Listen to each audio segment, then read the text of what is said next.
Greetings, Eric Backer, naturopath from New Zealand. Got a question here from a subscriber, a lady called Sasha Hartley. And Sasha's asking me, it looks like a year ago, this question, a long time ago. But I get this one quite repeatedly, this question asked, so I'm going to talk a bit about that today. Hi Eric, is coconut sugar okay to consume when trying to get rid of a yeast infection in the intestines? Or could it make it worse? I would not recommend you have any kind of sugar at all, whether it's palm sugar, date sugar, coconut sugar. Even xylitol and stevia, in my opinion, are not good to add to any kind of foods at all. Now, lots of Candida diet people say they are, and when I wrote Candida Crusher, I didn't mind people having small amounts of xylitol or stevia in their diet, but the more I work with people who have these different kinds of like sugars in the diet, the more I say don't do it. It's a mistake. Because once you start really working with one kind of sugar, it's very easy to have another sugar or to mix match and to get used to sweet things again, and then eventually have foods with sugars added in them. So my recommendation is don't put your hand in the fire unless you want to get burnt real bad. Right? Keep your hand out of the fire. Keep a safe distance from it. Rely more on sugars from foods like berries, for example. If you said to me, I want something sweet, have 3 or 4 strawberries to eat, or have some raspberries, okay, or some blackberries that are very sweet.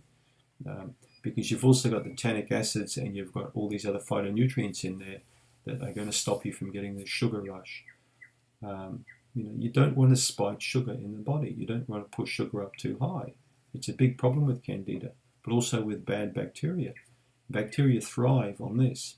When you've got Candida issues in the intestines, you'll also often have poor levels of good bacteria, and you'll have other bacteria sitting there in the wings waiting to grab the opportunity to build up and create biofilm.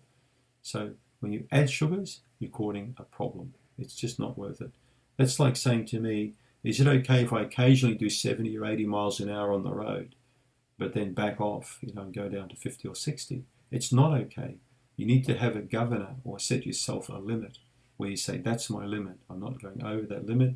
Maybe 1% will go over it, but don't allow yourself to take right off. To me, it's causing disaster. A small amount leads to a little bit more, and that's it. You've opened up the floodgates. So I would say don't do it until you get your gut up to a very high spec, right? Try a tiny bit of manuka honey, and we're talking maybe 1/4 of a teaspoon. Berries. Berries are your best approach if you want sweet stuff.